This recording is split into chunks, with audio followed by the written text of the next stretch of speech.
Última Fila.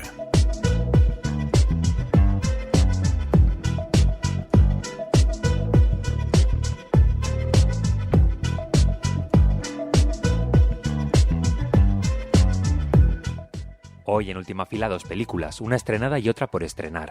El mestre que va prometre el mar i la imatge permanent. Las dos contadas por sus autoras, Patricia Font y Laura Ferrés. Empezamos por El mestre que va prometre el mar, la película basada en la novela de Francesc Escribano, que cuenta la historia real de Antoni Benaigues, un joven maestro catalán con fuertes convicciones republicanas que llega a un pueblo de Burgos donde sus métodos pedagógicos y sus ideales agitarán a sus vecinos a las puertas de la guerra civil. Hace un par de semanas Patricia Font vino a los Cines Lis a presentarla y aprovechamos para entrevistarle. El film se ha ganado el cariño del público en esta semana que lleva estrenada en la cartelera, pero todo empezó en la Seminci. ¿Cómo fue ese momento? Pues la verdad fue muy emocionante.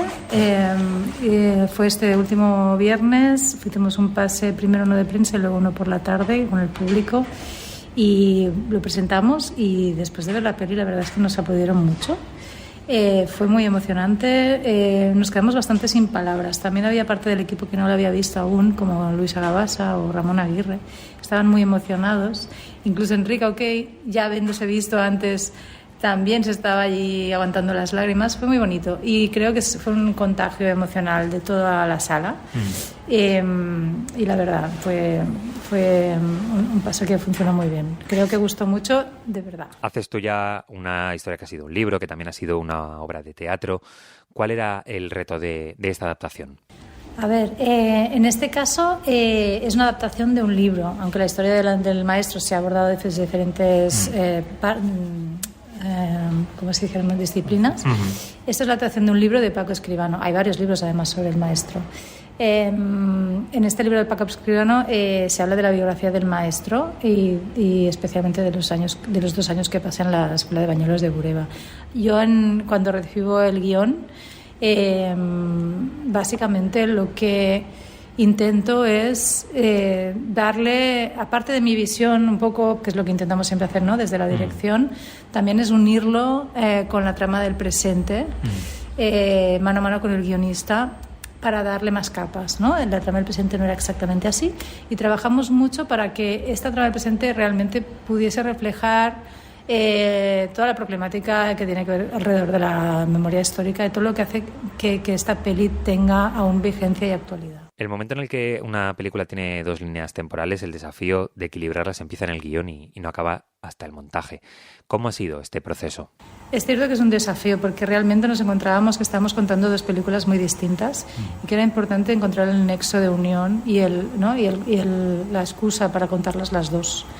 Entonces era importante que hubiese este nexo de unión fuese a nivel narrativo, es decir, hay un niño que lo vemos en el pasado y lo vemos en el futuro, que es el abuelo de Ariadna, pero también una conexión entre Ariadna y el maestro. De alguna manera los dos, su motor que los mueve es el querer un mundo mejor, ¿no? Tanto sea el maestro para sus alumnos como Ariadna para su hija. Y en creer en unos ideales, en unos principios y en luchar por ellos. Y esto es algo que de alguna manera queríamos que tuviese sentido para que los dos personajes lo compartieran para darle sentido. Fue el reto de unirlas las 2 fue muy, muy interesante. Es un proceso creativo muy largo porque empieza por el guión en el cual das muchas vueltas, lo ruedas y luego resulta que en montaje lo vuelves a cambiar todo. Y hasta que no cierras el montaje no tienes la película realmente acabada y ves cómo funcionaba de verdad y todo lo que había que hacer.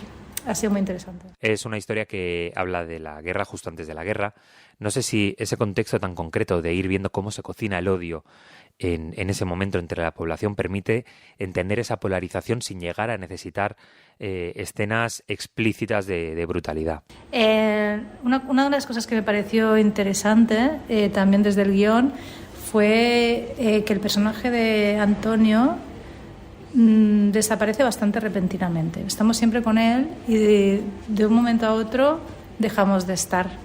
Y de alguna manera lo que queremos es retratar esta esta sensación de cuando hay una pérdida inesperada de una persona, cuando desaparece, cuando alguien muere y no te lo esperas, ¿no? Esta sensación de vacío que te da.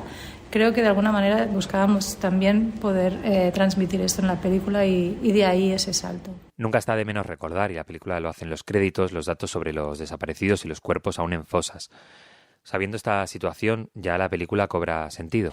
Bueno, es verdad que sí que oigo algún comentario, ¿no? Muchas veces de otra peli sobre la guerra civil. Bueno, pues es cierto, yo pienso que mientras haya fosas por exhumar y gente desaparecida por encontrarse, con familias que la siguen buscando hoy en día, seguirá siendo una herida abierta de este país, ¿no? Y además son fosas que una gran mayoría sabemos dónde están y no se está haciendo nada para exhumarlas.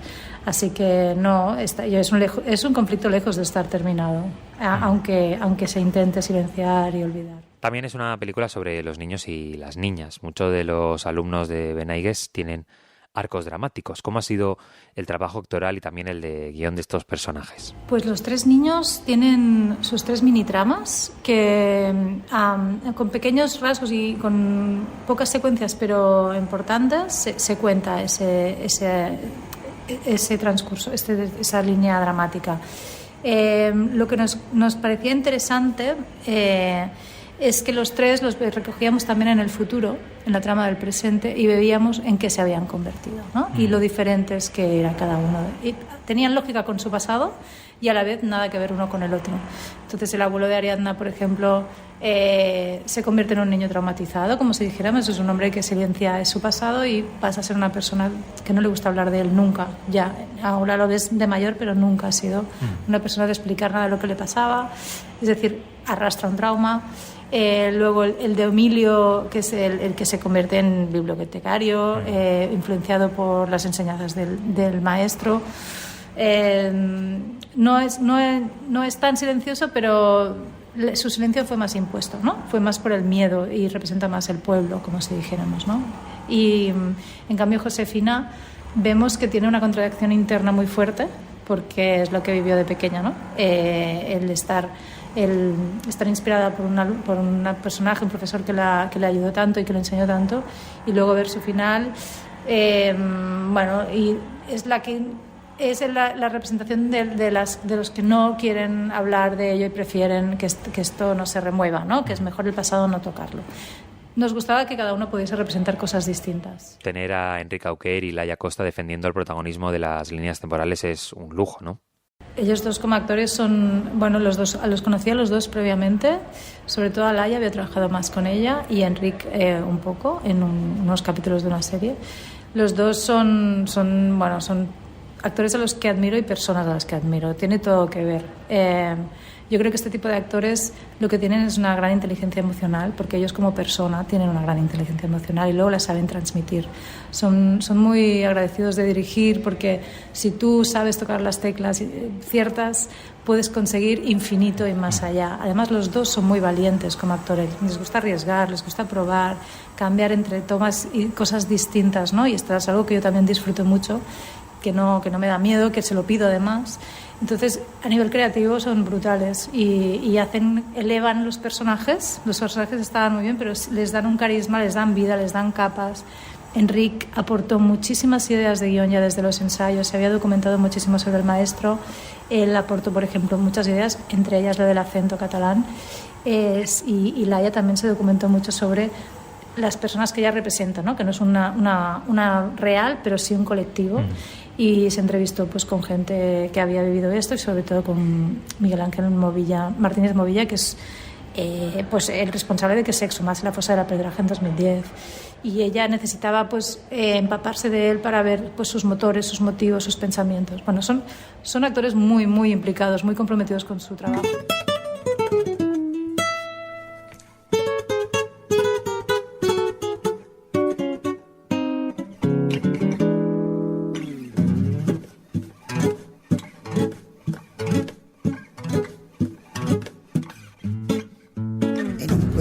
Vivía una gallinita herida. La imagen permanente comienza con Antonia, una preadolescente embarazada que vive con su madre y sus amigas en un pueblo del sur. De pronto, la acción salta al Prat de Llobregat, en la actualidad, donde conocemos a Carmen, una asistente de casting para una agencia de publicidad que está constantemente buscando caras nuevas.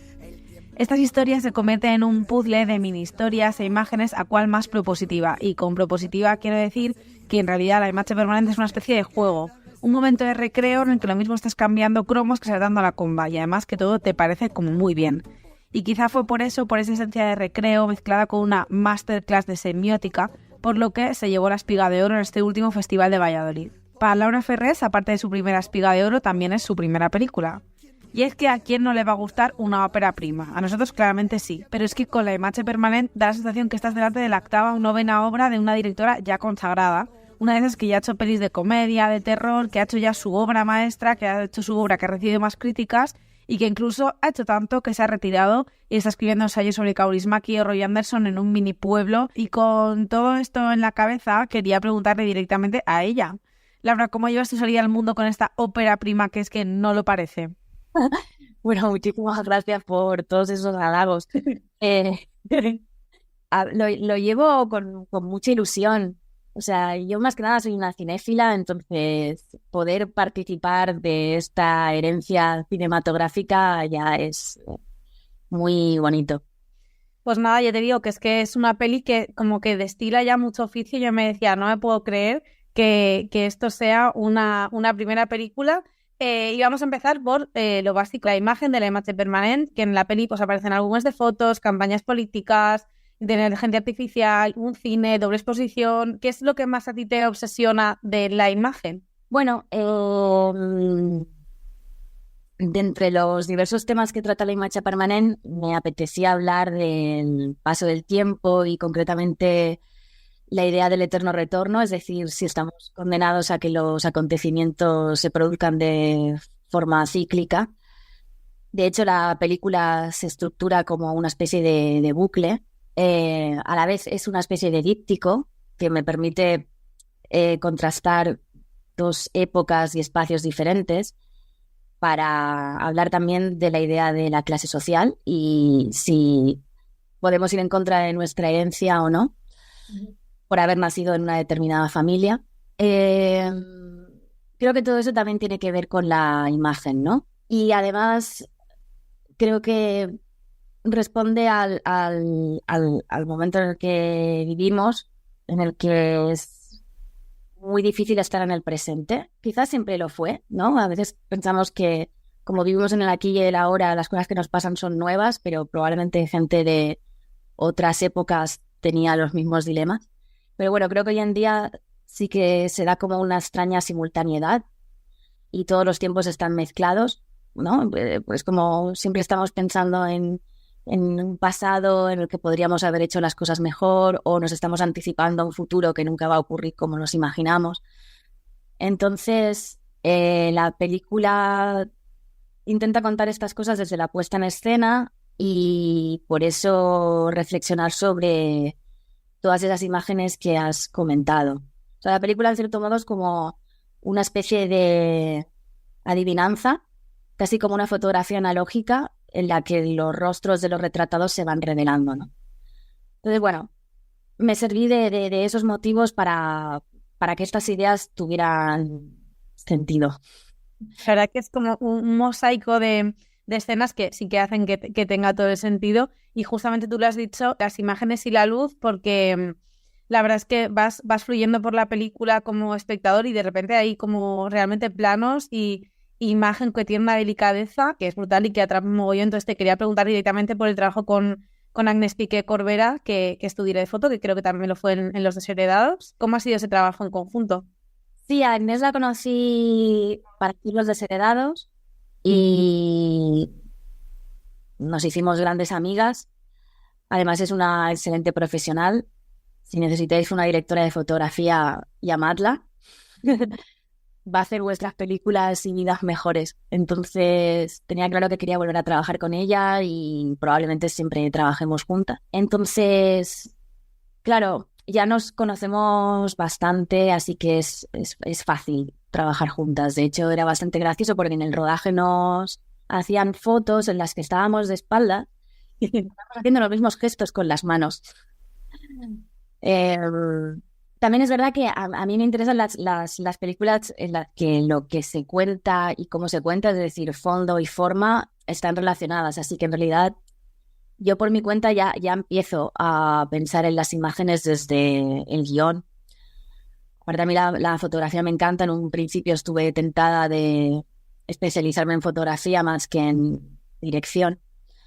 Entonces ya hablando de cosas concretas, de cara a pensar la puesta en escena, me pareció interesante que, ya que es una película que habla sobre la imagen como memoria, me parecía interesante que cada escena, o que casi cada escena, fuese una viñeta. Me daba la sensación de que es como un recuerdo fijo que no podemos olvidar. Evidentemente, no sé si el espectador al ver la película va a sentir esto, pero bueno, son de estas cosas con las que uno trabaja para generar una atmósfera y bueno, pues quien lo ve y quien no, pues no pasa nada, ¿no? Pero era parte de la propuesta.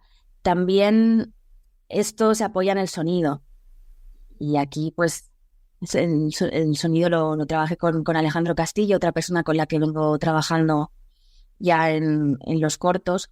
La idea era sobre todo tener sonidos desincronizados de la fuente sonora, para precisamente tratar esos elementos como ecos del pasado, ¿no? Cosas que no pertenecen al momento presente que viven los personajes, pero que vuelven a ellos, porque la película intenta tener una estructura que no sea lineal y que responda más a una línea de pensamiento, ¿no? Esto que creo que he comentado ya, de la dificultad de estar en el momento presente y generar esa extraña simultaneidad que se da en nosotros por mezclar pasado, presente y futuro, ¿no? Pues has comentado también del sonido, justamente es una cosa que hay momentos que de verdad se genera bastante mal rollo. Veía como por citas esta peli de miedo, igual la quiero ver, pero de repente también hay reflexiones o momentos muy divertidos como lo de ser de izquierdas no practicante, que me pareció muy divertido. Entonces, el típico tema, ¿no? O sea, el género de esta película, si lo buscas en Film Affinity, pone drama, pero no sé si tú eras consciente de pues, lo que has dicho, ¿no? Que estabas creando tantas capas, es un equilibrio como entre muchos géneros que genera todo el rato como una fluctuación que es bastante guay, la verdad.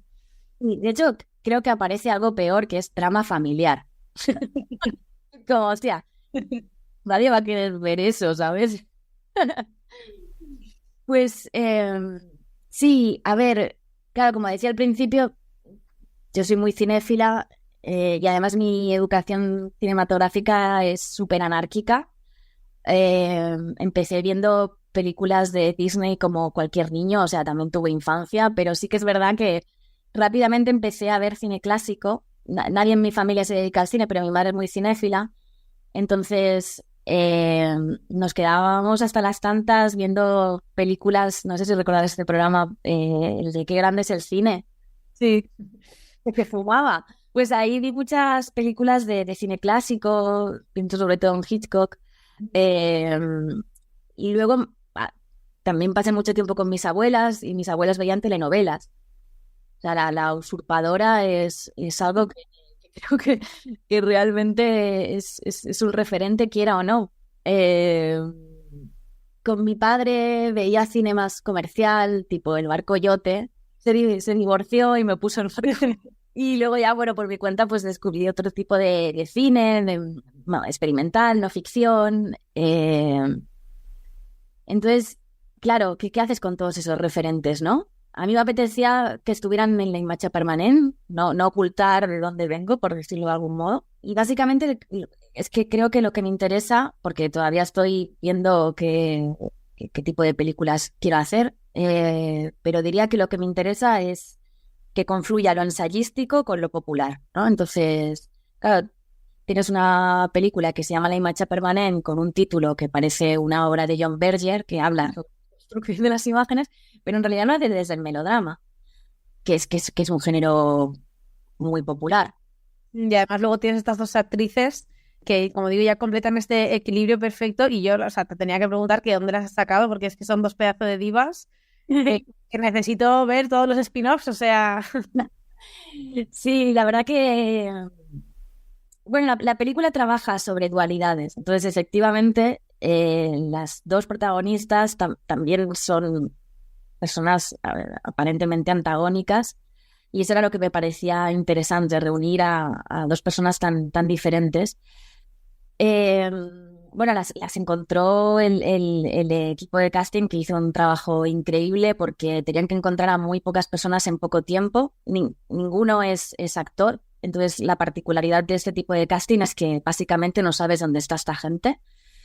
Parece una obviedad, pero claro, es muy diferente a querer trabajar con alguien que es actor más o menos conocido, al que puedes contactar relativamente fácil a través de su representante o quizá incluso contactándole a él mismo, pero estas personas no sabes dónde están. Entonces se requiere mucho tiempo, y lo que sueles hacer es, bueno, pensar bien cómo parece que es el personaje, a qué clase social pertenece, su trabajo, sus hobbies. Entonces te vas a sitios donde en principio este tipo de persona podría estar. Entonces a Rosario Ortega, que interpreta a Antonia, la encontraron en un bar donde trabaja. En la película vende perfumes, no es exactamente lo mismo, pero bueno, ya ves que hay cierta similitud. Y a María Luengo, que interpreta a Carmen, la encontraron a la salida de un veterinario porque su gata estaba enferma.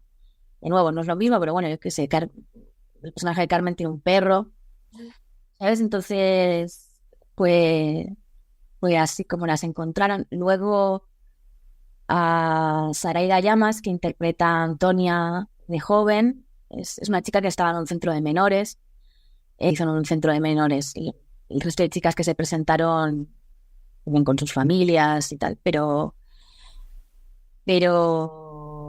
bueno, sí, así fue.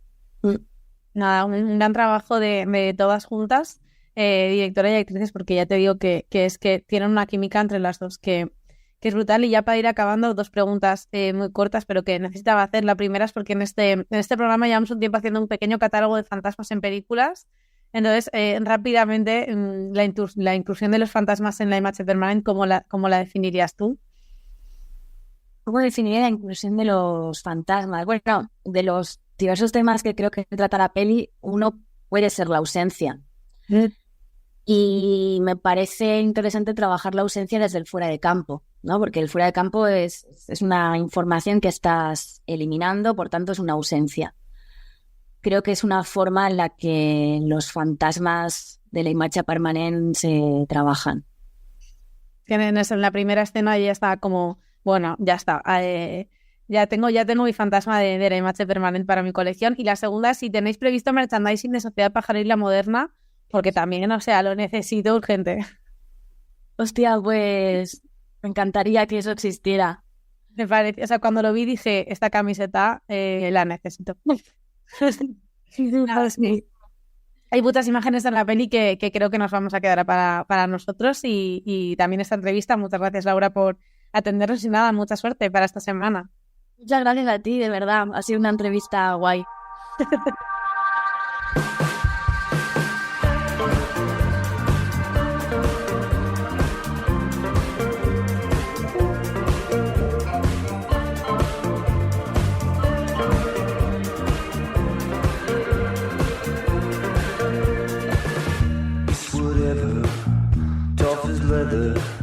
Everybody knows that we're together.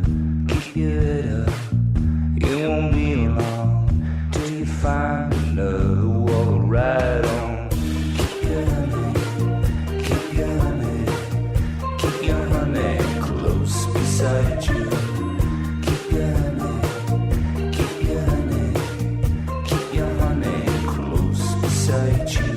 We don't always know when to hold back.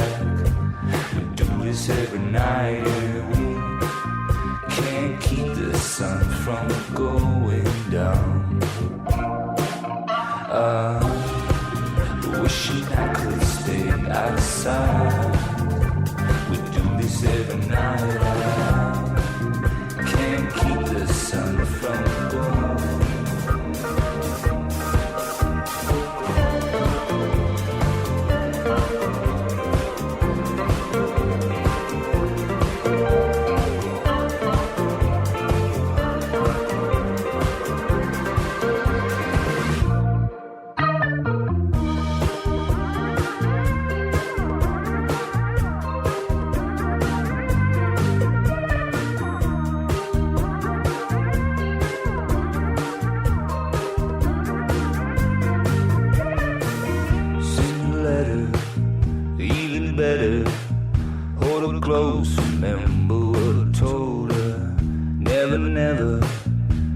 your time.